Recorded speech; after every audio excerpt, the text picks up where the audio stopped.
고린도전서 9장 1절로 27절 말씀 가운데서 23절부터 27절까지를 한 절씩 교독하겠습니다. 제가 먼저 23절 말씀 봉독합니다. 내가 복음을 위하여 모든 것을 행함은 복음에 참여하고자 함이라. 운동장에서 다름질하는 자들이 다 달릴지라도 오직 상을 받는 사람은 한 사람인 줄을 너희가 알지 못하느냐. 너희도 상을 받도록 이와 같이 다름질하라. 이기기를 다투는 자마다 모든 일에 절제하나니 그들은 썩을 승리자의 관을 얻고자 하되 우리는 썩지 아니할 것을 얻고자 하노라. 그러므로 다름질하기를 양방 없는 것 같이 아니하고 싸우기를 허공을 치는 것 같이 아니하며 함께 있습니다. 내가 내 몸을 쳐 복종하게 함은 내가 남에게 전파한 후에 자신이 도리어 버림을 받을까 두려워함이로다. 아멘. 얼마 전에 말씀을 묵상하고 그것을 우리 마람 묵상 나눔을 통해서 성도들과 나누면서 거기에 저 스스로 제가 정말 은혜를 받은 나름 멋진 말을 쓴 적이 있었습니다. 자기가 쓴 말에 자기가 은혜를 받는 것은 이 자복 증상 중에서도 중증에 해당한다라고 할 수 있지만 어떻게 하다 보니까 제가 그렇게 되었습니다. 어떤 말이냐면 그것은 마귀가 뿌린 가라지를 쓴 뿌리로 품지 않는다라는 적용이었습니다. 마귀가 뿌린 가라지를 쓴 뿌리로 품지 않는다라는 그런 적용을 그때 제가 받아서 쓴 것이었습니다. 정말 신앙생활 하다가 보면 우리 대적 마귀가 갖가지 가라지를 뿌리는 것을 우리가 경험하게 됩니다. 우리에게 상처가 되고 그리고 우리의 내면의 평강을 빼앗을 수 있는 거라면 마귀는 뭐든지 막 던지는데 그런데 정말 귀신같이 던진다. 마귀니까 물론 귀신같이 하겠지만 어떻게 그렇게 아프고 힘든 곳만 골라서 때리는지 정말 기가 막히죠. 그냥 무시하고 넘겨버리기가 쉽지 않은 그런 것들을 가지고 공격을 한다는 거죠. 그날 주신 말씀은 베드로전서 2장 5절 말씀. 너희도 산돌같이 신령한 집으로 세워지고 예수 그리스도로 말미암아 하나님 기쁘게 받으실 신령한 제사를 드릴 거룩한 제사장이 될지니라. 이 말씀이었는데 이 말씀을 보면서 산돌같이 이 누구를 말하는 것일까? 그건 당연히 뭐예요? 예수 그리스도를 말하는 것이죠. 근데 그 예수 그리스도에 대한 돌에 대한 또 이거 보니까 건축자의 버린 돌이 모퉁이들이 되었다 하는 그런 이야기가 있지 않습니까? 그러면서 저에게 주신 것이 그렇다. 참 신앙의 사람은 그런 마귀의 가라지를 쓴 뿌리로 품지 않는 사람이다. 그들이 뭐 수도 없이 많은 어떤 그런 이야기를 하더라도 그거를 그 가라지를 쓴 뿌리로 품지 않아야 그래야 이렇게 신령한 집으로 세워질 수 하나님이 기쁘시게 받을 그러한 세상의 어떤 그런 아름다운 모습이 될 수 있다라는 그런 소중한 통찰을 주셨던 것입니다. 여러분 그렇습니다. 참 신앙의 사람은 마귀의 가라지를 쓴 뿌리로 품지 않습니다. 마귀가 주변에 있는 사람들을 통해서 그들의 그 연약함과 그들의 어떤 그런 그 속에 있는 죄성 이런 걸 통해서 나에게 정말 아프고 상처가 되는 그런 말들을 가라지로 막 던졌을 때 그때 그걸 덥석 받아가지고 마음속에 그걸 쓴 뿌리로 품게 되면 그건 뭐예요? 결국 마귀에게 농락당하는 거예요. 그렇게 마귀에게 농락당하면요 절대로 아름다운 신앙의 사람이 될 수가 없는 것이죠. 신앙의 사람은 그런 가라지를 쓴 뿌리로 품는 것이 아니라 그것을 십자가 앞에 가지고 나가서 그걸 다 불살라 처리해버리는 거예요. 그게 바로 신앙의 능력입니다. 그리고 그런 과정 속에서 놀랍게도 우리는 정말 십자가의 능력을 온전히 체험하는 축복을 받게 될 줄로 믿습니다. 그런 과정 속에서 정말 놀랍게도 십자가의 능력을 온전히 체험하는 그런 축복을 받게 되는 것, 이게 바로 신앙의 사람의 이야기라는 거죠. 오늘 말씀의 사도 바울이 바로 그런 작업을 하고 있습니다. 그런 신앙의 모습을 우리에게 보여주고 있는 거예요. 고린도 교회 안에서 들려오는 여러 가지 이야기가 정말 사도 바울을 속상하고 그리고 화가 나게 만드는 그런 이야기들이었습니다. 이것들은 누가 이야기를 시작했는지 모르겠지만 원래 이런 이야기들은 시작한 사람이 누군지를 알 수가 없죠. 그런데 이것이 사람들 속에 있는 죄성을 파고들면서 참 사람들 보면요, 그 마음속에 죄성이 있다 보니까 듣고 기억해야 될 이야기는 다 잊어버리고 기억할 필요가 없는 것들만 다 기억하는 거예요. 그리고 다니면서 수근수근하면서 막 퍼뜨리니까 이게 정말 사도 바울을 무너뜨리는 아주 무서운 노림수로 작동하고 있었던 것이죠. 자, 그것이 어떤 것이냐? 세 가지의 이야기였습니다. 첫 번째가 뭐냐? 사도권 문제. 사도권 문제. 바울은 사도가 아니라는 거죠. 사도는 예수 그리스도의 공생의 기간에 함께하고 그리고 십자가와 부활을 직접 보고 증거하는 사람이어야 하는데 바울은 여기 해당이 안 되니까, 그러니까 바울은 사도가 아니다 하는 그런 이야기입니다. 자, 그런데 사실 이 말은요, 맞는 말이 아닙니다. 그들이 얘기한 이 이야기는 사도행전 1장 21절로 22절에 나오는 가룟 유다 대신에 마띠아를 뽑을 때 제시되었던 조건일 뿐이에요. 근데 그걸 사도의 조건이라고 싹 변질시켜가지고 이렇게 주장하는 거예요. 그건 사도의 조건이 아니라 그때 가룟 유다 대신에 마띠아를 뽑을 때 어떤 사람들 중에 뽑을까 하고 나왔던 이야기일 뿐이다, 그 말이에요. 여러분, 사도의 정말 중요한 조건 딱 한 가지입니다. 바로 뭐냐면 주님께 직접 보내심을 받았느냐, 이것밖에 없어요. 주님께 직접 보내심을 받았느냐. 그렇죠. 사도가 뭐예요? 아포스톨로스, 보내심을 받은 자 아니에요. 예, 주님께 직접 보내심을 받았느냐, 이게 정말 중요한 조건인데 바울 사도는요, 다메섹도 향해서 거꾸로 졌을 때 그때 주님께 직접 이방인을 위한 사도로 보내심을 받았잖아요. 그렇기 때문에 사도 바울은 자신 있게 말하는 겁니다. 자신은 이방인을 위한 사도라고. 자, 그런데 문제는 뭐냐? 누가 그걸 믿어주느냐 하는 것이죠. 누가 믿어주느냐? 도처에 특히 고린도 교회 가운데 있는 악한 자들이 바울을 흔들기 위해서 바울의 사도가 아니라고, 주님께 직접 보냄을 한 일이 없다고, 그렇게 자기가 받았다고 주장하는 건 그건 지어낸 말이라고. 그게 자기가 혼자 하는 말이지 누가 믿을 수가 있어? 공적인 사도권이 없다고 그렇게 흔들고 있었던 것이죠. 그들이 다른 어떤 것보다 이 사도권, 이 문제를 가지고 나온 것은요, 이 사도권이라는 것이 어떤 면에서 바울 사도에게는 가장 아프고 힘든 부분이라고 그래요. 바울 사도는 예수 그리스도와 공생애를 함께하지 않았습니다. 심지어 주님이 십자가에 달릴 때 그때 거기 없었어요. 주님이 부활하시고 제자들을 만나시고 그들에게 대위임령 주실 때 그때 거기에 없었습니다. 자, 그러다 보니까 요즘 표현대로 한다면 바울이 영적 스펙이 상당히 딸린다 하는 것이죠.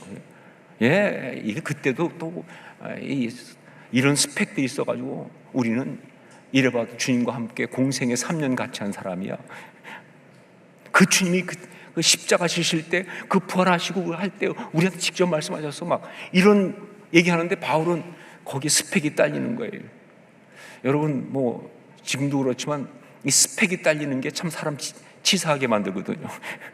이게 굉장히 그냥 쉽게 넘어갈 수 없게 사람 참 치사하게 만드는 막 그런 거예요. 거기에다가 바울 사도는 처음에 뭐예요? 교회를 핍박했던 사람 아닙니까? 스데반이 순교할 때 그때 주도적 역할을 했던 사람이 바로 사울이었죠.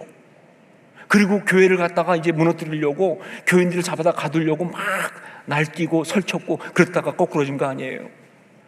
이게 바울 사도에게는 치명적인 약점이 되고 있었던 거예요.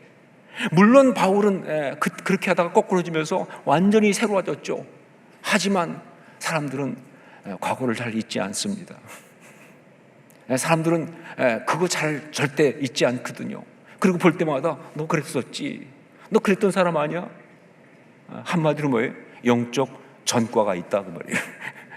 이게 바울에게 큰 문제가 자, 그래서 이것을 아는 이 악한 것들이 사도권을 가지고 지금 바울을 막 흔들고 있는 거예요. 두 번째는 돈 문제입니다. 돈 문제. 바울이 사역하면서 돈을 받아 챙긴다는 거예요. 바울이 사역하면서 돈을 받아 챙긴다. 그러니까 바울은 돈 때문에 사역을 하고 있는 것이다. 사람들이 주는 헌금을 다 자기 것으로 받아 챙기고 있다. 여러분, 정말 이 돈이라는 것은 예나 지금이나 참 사람 또 치사하게 합니다. 그거 얘기하는 거예요. 근데 여러분 아시지만 바울 사도는 뭐예요? 자비량으로 사역을 했잖아요. 천막 띠는 업을 하면서 자기의 생활비를 벌면서 그렇게 사역을 했습니다. 특히 고린도는 이걸 너무 잘 알죠. 왜냐하면 아시지만 뭐예요? 고린도에 가서 처음에 브리스길라와 아굴라를 만난 게 바로 그 일하다 만났잖아요. 그래서 나온 유명한 말이 뭐예요? 텐트 메이킹 미션이란 말이죠. 바로 자비량 선교. 바울은 그렇게 했어요. 물론 사역이 더 바빠지고 커지면서 다른 지역에 또 복음을 전하기 위해서 성도들이 자발적으로 헌금하는 거 바울이 받았습니다. 하지만 그건 전혀 문제가 없는 거예요. 거기는 어떤 꺼리낌이 없다 그 말이에요. 그런데 악한 것들이 이걸 가지고 바울이 돈 받아 먹는다고, 바울이 돈 받아서 챙기고 있다고, 돈을 위해 사역하고 있다고, 그런 식으로 모함을 하고 있는 거예요. 이게 두 번째 문제예요. 자, 그리고 세 번째 문제가 뭐냐? 대접받는 문제입니다. 대접받는 문제. 바울이 대접받기를 좋아한다는 거예요. 사역을 한다고 하면서 사역은 제대로 안 하면서 대접만 받고 돌아다닌다. 사람들 대접받는 거 다 좋아하고 그것 챙기고 있다. 이런 식으로 모함을 하는 거예요. 근데 여러분이 오늘 말씀을 읽어보시면 아마 이런 질문을 할 거예요. 그런 말씀이 어디에 나오느냐? 언뜻 보면 잘 안 보일 수 있어요. 근데 아니요, 여러 곳에 그 이야기가 나오지만 특별히 3절로 5절 말씀이 바로 그 이야기입니다. 우리 3절로 5절 말씀 같이 한번 읽겠습니다. 같이 읽습니다. 나를 비판하는 자들에게 변명할 것이 이것이니 우리가 먹고 마실 권리가 없겠느냐? 우리가 다른 사도들과 죄 형제들과 게바와 같이 믿음에 자매된 아내를 데리고 다닐 권리가 없겠느냐? 여러분 언뜻 처음 볼 때는 이게 무슨 말인가 싶을 거예요. 잘 이해가 안 될 수 있습니다. 혹시 바울한테 숨겨둔 아내가 있었던 것인가? 그 아내를 자기는 그래서 데리고 다니지 않고 혼자 사역하고 다니다 보니까 그래서 이렇게 말하는 거 아닌가? 뭐 이런 식으로 생각할 수도 있어요. 실제로 어떤 주석 보니까 그렇게 얘기하는 주석이 있더라고요. 바울에게 아내가 있었다. 이런 식으로 정말 말이 안 되는 이야기입니다. 이게 뭐냐? 그게 아니고 바울이 사역하면서 대접만 받고 돌아다닌다고 하는 그 비판에 대해서 바울 사도가 너무 억울하고 화가 나니까 참지 못하고 변명하듯이 그렇게 말하고 있는 그런 이야기예요. 그렇게 고생하면서 자기 권리 다 포기하면서 그렇게 섬기고 있는데, 그런데 뭐예요? 정작 뭐라고 말해요? 대접만 받고 돌아다닌다고. 이렇게 비난을 하니까 참을 수가 없어서 감정을 표출하면서 이 이야기를 지금 하고 있는 것이다. 그런 것이죠. 세 번째 문제는 대접받고 다닌다라는 그런 비난이었습니다. 자, 이 세 가지, 이걸 이렇게 말할 수 있습니다. 그야말로 치사 3종 세트다라고 하죠. 이건 치사 3종 세트입니다. 마귀가 사람들 속에 있는 상처를 이용해서 바울 사도의 마음을 막 흔들고 뒤집어 놓을 수 있는 가장 치사한 이야기, 이런 이야기는 다 치사한 이야기, 가장 치사한 이야기 세 가지를 지금 던지고 있는 것이다. 자, 그런데 여러분, 이게 생각보다 무섭습니다. 저도 당해봐서 아는데 이게 말이 안 되는 이야기거든요, 사실은. 그리고 뭐 진짜 대꾸할 가치조차 없는 그런 것이지만, 그러나 이게 그렇게 쉽게 떨쳐지지는 않는다는 거예요. 이게 문제죠. 우리가 다 상처에 취약합니다. 여기는 우리 모두가 다 상처에 취약한 사람들이에요. 그러다 보니까 이렇게 말도 안 되는 이야기지만 그 말을 들었을 때 우리가 거기에 상처를 받을 수밖에 없는 거예요. 물론 뭐 다른 사람들 경우에는 우리가 참 쉽게 말합니다. 뭐 그런 무슨 그런 헛소리에 신경 쓰냐고, 그냥 신경 끄라고, 넘어가라고 뭐 그러면서 우리 장모님께서 잘 쓰시는 표현 그대로 그냥 개소리 멍멍 그러고 지나가 막 이렇게 말할 수 있지만 정작 자신에게 그 소리가 들려오면 이게 쉽게 떨쳐지지 않죠. 이게 우리의 실존이죠. 자, 그러면서 그런 치사한 이야기에 신경 쓰고 상처받고 잡혀있는 자신에 대해서 스스로 정말 한심하고 비참한 느낌이 들기 시작합니다. 그야말로 자존감이 떨어지는 것이죠. 이게 마귀의 노림수인 거예요. 이게 마귀의 노림수인 거예요. 자, 그런데 진짜 마귀의 노림수는 이게 다가 아니다. 이게 정말 무서운 것은요, 그런 말도 안 되는 소리를 들으면서 상처를 받게 되면요, 그 가라지가 마음에 쓴뿌리가 되게 되면 이게 쌓인다는 거예요. 이게 쌓이다 보면 결국 어떤 일이 나느냐, 사람에 대하여, 공동체에 대하여 정이 떨어지기 시작합니다. 싫다, 정말 싫다, 이런 마음이 든다는 게 이게 문제인 거예요. 그렇게 되면요, 결국 자기 자신의 삶에 대해서, 하나님이 주신 이 삶에 대해서 의욕을 잃어버리게 되고 그야말로 살기 싫어지는 거예요. 이게 마귀가 노리는 거예요. 그리고 마귀가 승리하는 거예요. 이게 정말 무서운 거죠. 자, 그래서 우리는 어떤 경우에도 마귀가 뿌린 가라지가 쓴뿌리가 되도록 해서는 안 된다는 것입니다. 어떤 경우에도 마귀가 뿌린 가라지가 우리 가운데 쓴뿌리가 되게 해서는 안 된다는 것이죠. 물론 인간이니까 그런 소리를 들을 때 상처받습니다. 열받습니다. 정말 화가 나고, 그리고 막 억울해서 막 항변하고, 그리고 막 해명하고 싶은 그런 마음 들지요. 오늘 말씀에 사도 바울도요, 열받고 있어요. 그래서 자기의 그 억울함에 대해서 막 항변하고 있습니다. 그래서 오늘 말씀 보면요, 1절부터 계속 나오는 표현이 뭐냐, 수사적 질문이라는 어떤 형태가 나와요. 즉 질문이 나오는데 답을 듣겠다는 질문이 아니죠. 너무 억울하고 너무 화가 나니까 막 그냥 질문 형태로 말하고 있는 거예요. 우리에게 그럴 권리가 없느냐, 이것이 과하다고 할 수 있겠느냐, 어떻게 너희가 그럴 수가 있겠냐, 나한테 이것이 말이 되느냐 등등. 지금 바울은 막 너무 억울하고 화나니까 막 쏟고 있습니다. 그런데 여기서 우리가 꼭 봐야 될 정말 중요한 것, 그것은 바울 사도가 그런 분노로, 그런 억울함으로, 그런 상처로 결론을 맺고 있지 않다는 사실이에요. 이게 중요한 겁니다. 정말 감정이 나오고 있고 억울하고 분하니까 뭐 여러 가지 얘기하고 있지만 정말 중요한 게 뭐냐, 바울 사도가 그런 분노로, 그런 억울함으로, 그런 상처로 결론을 맺고 있지 않다는 것, 이게 정말 중요한 거예요. 우리 15절 말씀을 함께 읽겠습니다. 15절 같이 읽습니다.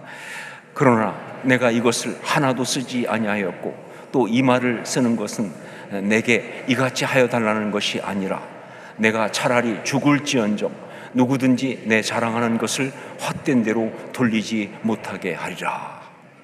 여기서 그러나, 이게 중요합니다. 그러나, 이게 정말 중요한 거예요.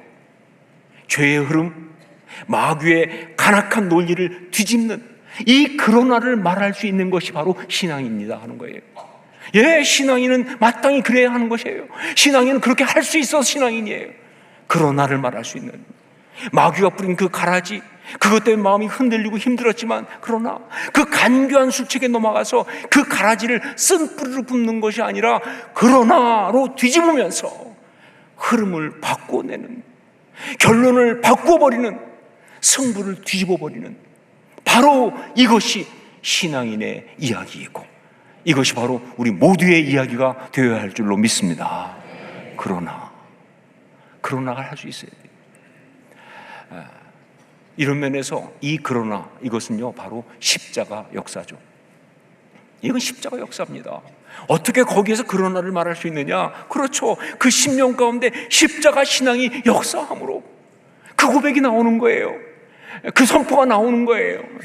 그래서 오늘 말씀도 보면 바울 사도가 거기에 뭐라고까지 말합니까? 내가 차라리 죽을지언정.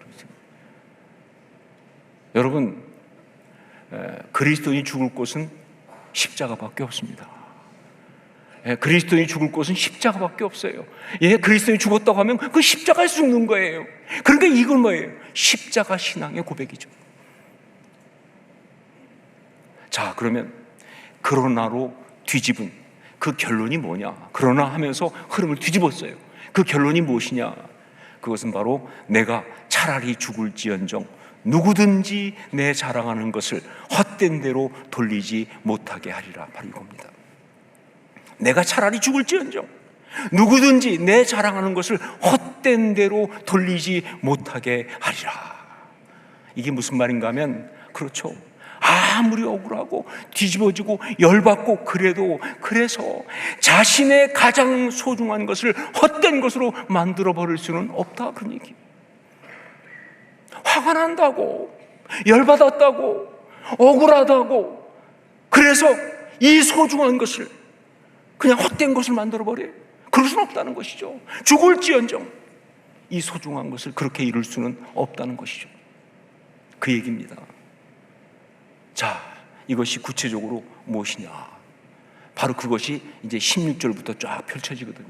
16절로 23절까지 쫙 나오고 있는데, 그 16절로 23절까지 나오는 이야기를 한마디로 말한 것이 마지막 절인 23절의 한 표현으로 나오고 있습니다.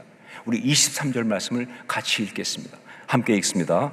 내가 복음을 위하여 모든 것을 행함은 복음에 참여하고자 함이라.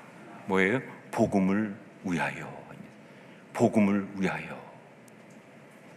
고린도 교회에 있는 그 연약한 성도들을, 그 연약함을 이용해 가지고 마귀가 가라지를 뿌렸습니다. 그래서 정말 참을 수 없는, 용납할 수 없는 그런 상처를 바울이 받았어요. 그래서 당장 가서 요절을 내든지 박살을 내든지 하여간 혼내주고 다 바로잡고 싶은 그런 마음인데, 그렇게 하면 결국 어떻게 됩니까? 교회가 무너지는 거예요. 그렇게 하면 성도들이 상처를 받는 거예요. 그것도 연약한 신앙이 연약한 성도들이, 특별히 뭐예요? 자녀들이, 다음 세대가. 저는 수도 없이 봅니다. 그러한 것 때문에, 가슴에 이 받은 상처 때문에 평생을 고통하는 사람들이 얼마나 많은지를, 그 어린 가슴에 상처를 주는 거예요. 바로 이걸 바울이 깨달은 거죠. 바로 이걸 깨달은 거예요. 그러면 결국 주님이 자신을 그 고린도에 보내신 그 사명, 즉 복음을 전하고 영혼을 구원하라고 하면서 보내신 그 사명은 철저하게 실패하는 거예요. 그렇게 되면 결국 뭐예요? 이제 주님 앞에 갔을 때 어떤 상급도 없다. 아니, 상급은커녕 뭐예요? 무슨 낯으로 주님을 뵙겠습니까? 무슨 낯으로 주님을 뵙겠습니까? 자기 자존심 하나 세우겠다고, 그런다고 자존심이 세워지는 것도 아니지만, 그 소중한 모든 것을 다 잃어버릴 수는 없는 것이 아니냐 하는 그런 것이죠. 복음을 위하여, 복음을 위하여 참는 겁니다. 복음을 위하여 견디는 것입니다. 복음을 위하여 내려놓는 거예요. 주님이 자신에게 맡기신 그 사명, 그 복음을 위하여. 말씀을 준비하면서 이 부분에서 저 자신을 돌아보게 되었습니다. 특별히 생일 즈음이어서 그랬는지 제 삶 전체를 쭉 돌아보다 보니까 대단하지 않지만 나름 파란만장하게 살았다 생각이 들더라고요. 특별히 삶에 정말 많은 위기가 있었다는 것을 알게 됐어요. 쉽게 살지 않았다. 굉장히 아슬아슬했다. 특별히 저의 삶에서 가장 중요한 가치라고 하면 두 가지거든요. 가정과 교회, 이 두 가지인데, 그런데 이 두 가지 절대 그냥 만만하지 않았다, 쉽지 않았다 하는 생각을 합니다. 하지만 많은 위기가 있었지만 그래도 실패하지 않고 나름 감사하게 잘 살 수 있었던 것은, 그 위기의 순간에 사도 바울처럼 이 소중한 것을 헛되게 할 수는 없다고 하는, 이 소중한 것을 잃어버릴 수 없다고 하는 바로 그 복음을 위하여의 영적 결단을 할 수 있었기 때문이라는 사실을 깨달았습니다. 그래도 아무리 화가 난다고 해도, 아무리 힘들다고 해도 가정을 깨뜨릴 수는 없잖아요. 자녀들의 그 모든 존경을 다 날릴 수는 없잖아요. 그 어린 가슴에 쓴뿌리를 박을 수는 없는 거 아니냐 그 말이죠. 이런 생각에 아무리 억울하고 아무리 경우 없는 모욕을 당한다 할지라도 주님의 몸된 교회를 흔들 수는 없는 것이죠.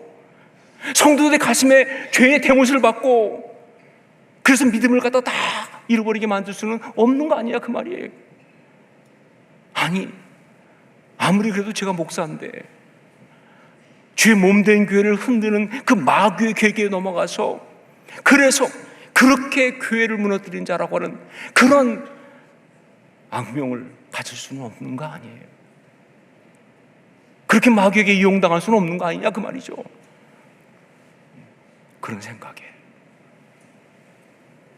정말 감사하게도 그런 위기의 순간에 그런 깨달음과 결단을 할 수 있어서 여기까지 올 수 있었다라는 생각을 하게 되었습니다. 복음을 위하여 바울 사도는 이것으로 죄를 이겼습니다. 이것으로 마귀를 이겼습니다. 여러분도 이것으로 이기실 수 있기를 주님으로 축원합니다. 마귀가 우리를 공격할 때 여러 가지 가지고 우리만을 흔들고 들어올 때마다 복음을 위하여 이걸 기억하면서 그러면서 나를 이곳에 보내신, 여기에 가정입니까? 이것이 교회입니까? 이게 삶의 삶입니까? 어쨌든 나를 이곳에 보내신, 나를 구원하신 주님께서 내게 주신 그 사명을 기억하면서 이걸 절대로 헛되게 할 수 없다고 하는, 헛되게 하지 않겠다고 하는 그런 결단으로 그렇게 아름답게 승리하실 수 있기를 주님으로 축원합니다. 기도하겠습니다.